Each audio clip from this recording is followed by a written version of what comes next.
Hi boys and girls, Merry Christmas! As you know, this time of year we usually do our book swap and we read some Christmas stories.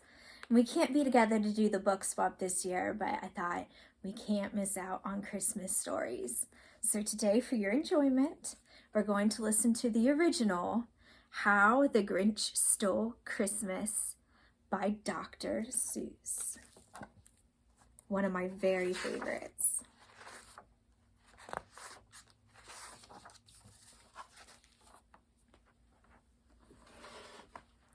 Every Who down in Whoville loved Christmas a lot.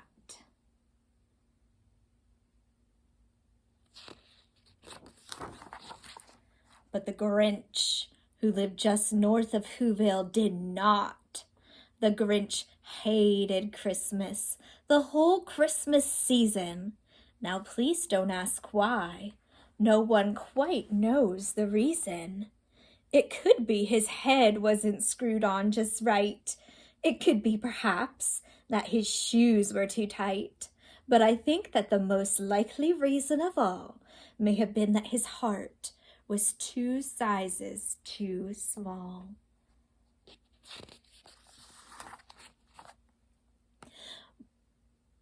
But whatever the reason, his heart or his shoes, he stood there on Christmas Eve, hating the Whos, staring down from his cave with a sour, grinchy frown at the warm-lighted windows below in their town. For he knew every Who down in Whoville beneath was busy now, hanging a mistletoe wreath. And they're hanging their stockings, he snarled with a sneer. Tomorrow is Christmas, it's practically here. Then he growled, with his Grinch fingers nervously drumming. I must find some way to stop Christmas from coming. For tomorrow, he knew. All the Who girls and boys would wake bright and early. They'd rush for their toys. And then, oh, the noise. Oh, the noise, noise, noise, noise. That's one thing he hated. The noise, noise, noise, noise. Then the Whos, young and old, would sit down to a feast. And they'd feast. And they'd feast, and they'd feast, feast, feast, feast. They would feast on Who pudding and rare Who roast beast, which was something the Grinch couldn't stand in the least. And then they'd do something he liked least of all. Every Who down in Whoville, the tall and the small, would stand close together with Christmas bells ringing. They'd stand hand in hand, and those Whos would start singing. And they'd sing, and they'd sing, and they'd sing, sing, sing, sing. And the more the Grinch thought of this Who Christmas thing, the more the Grinch thought, I must stop this whole thing. Why, for 53 years I put up with it now. I must stop this Christmas from coming. But how? Why doesn't the Grinch like Christmas? There's actually 3 things he doesn't like, right? He doesn't like the noise. He doesn't like the feast. And he doesn't like the singing. So he's going to stop it. Do you think it'll work? And then he got an idea. An awful idea.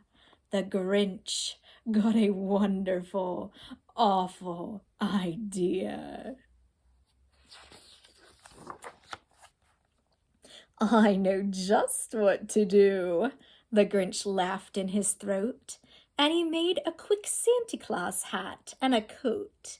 And he chuckled and clucked, what a great Grinchy trick! With this coat and this hat, I look just like Saint Nick. All I need is a reindeer. The Grinch looked around. But since reindeer are scarce, there was none to be found. Did that stop the old Grinch? No, the Grinch simply said, "If I can't find a reindeer, I'll make one instead." And he called his dog Max. Then he took some red thread and he tied a big horn to the top of his head. I always feel so sorry for poor Max. And then he loaded some bags and some old empty sacks on a ramshackle sleigh, and he hitched up old Max. And the Grinch said, "Giddy up!" And the sleigh started down toward the homes where the Whos lay a snooze in their towns. All their windows were dark, quiet snow filled the air. All the Whos were all dreaming sweet dreams without care when he came to the first little house on the square. "This is stop number 1, the old Grinchy Claus hissed, and he climbed up the roof, empty bags in his fist. What's he gonna do to stop Christmas? I bet you guys know the story, huh? I bet you already know.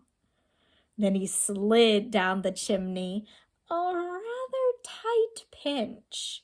But if Santa could do it, then so could the Grinch. He got stuck only once, for a moment or two. Then he stuck his head out of the fireplace flue, where the little Who's stockings all hung in a row. "These stockings," he grinched, "are the first things to go."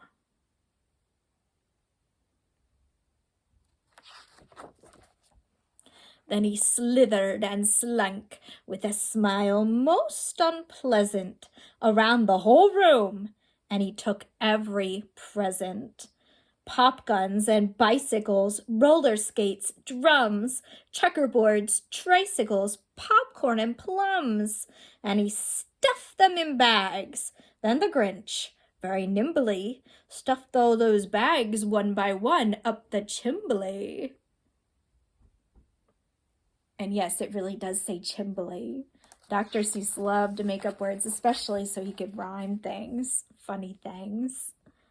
Then he slunk to the icebox. He took the Who's feast. He took the Who pudding. He took the roast beast. He cleaned out that icebox as quick as a flash. Why, that Grinch even took their last can of Who hash. Then he stuffed all the food up the chimney with glee. "And now," grinned the Grinch, "I will stuff up the tree." And the Grinch grabbed the tree, and he started to shove, when he heard a small sound, like the coo of a dove. He turned around fast, and he saw a small Who, little Cindy Lou who was no more than 2. The Grinch had been caught by this tiny Who daughter, who got out of bed for a cup of cold water. She stared at the Grinch and said, "Santa Claus, why? Why are you taking our Christmas tree? Why?"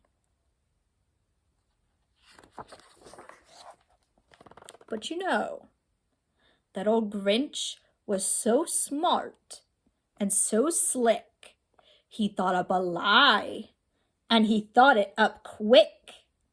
"Why, my sweet little tot," the fake Santa Claus lied, "there's a light on this tree that won't light on one side. So I'm taking it home to my workshop, my dear. I'll fix it up there, and I'll bring it back here." And his fib fooled the child. Then he patted her hat, and he got her a drink, and he sent her to bed. And when Cindy Lou Who went to bed with her cup, he went to the chimney and stuffed the tree up. poor Cindy Lou Who. Then the last thing he took was the log for their fire, and he went up the chimney himself, the old liar. On the walls he left nothing but hooks and some wire, and the one speck of food that he left in the house was a crumb that was even too small for a mouse. Then he did the same thing to the other Who's houses, leaving crumbs much too small for the other Who's mouses. It was 1/4 dawn, all the Who's still abed, all the Who's still a snooze, when he packed up his sled. Packed it up with their presents, the ribbons, the wrappings, the tags and the tinsel, the trimmings and trappings. 3,000 feet up the side of Mount Crumpet, he rode with his load to the tip-top to dump it. Pooh-pooh to the Who's, he was Grinchishly humming. They're finding out now that no Christmas is coming. They're just waking up. I know just what they'll do. Their mouths will hang open a minute or two. Then the Who's down in Whoville will cry. Boo-hoo-hoo.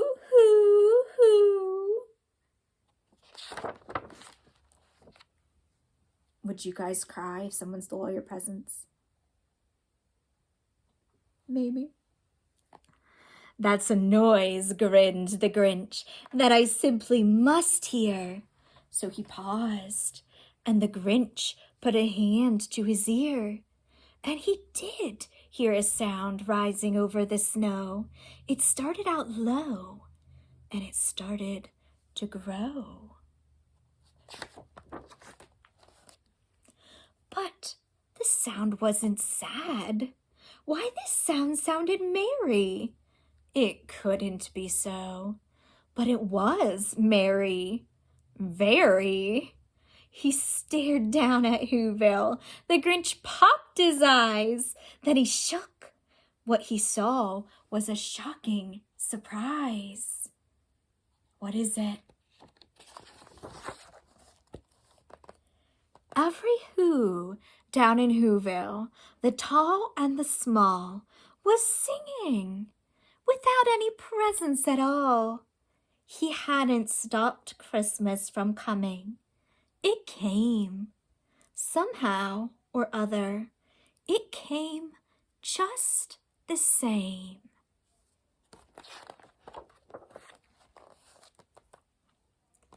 And the Grinch, with his Grinch feet ice cold in the snow, stood puzzling and puzzling. How could it be so? It came without ribbons. It came without tags. It came without packages, boxes, or bags. And he puzzled 3 hours till his puzzler was sore. And then the Grinch thought of something he hadn't before. Maybe Christmas, he thought, doesn't come from a store. Maybe Christmas, perhaps, means a little bit more. What do you think Christmas is about besides the presents? There's a lot of things we celebrate at Christmas, right? And what happened then? Well, in Whoville they say that the Grinch's small heart grew 3 sizes that day. And the minute his heart didn't feel quite so tight, he whizzed with his load through the bright morning light.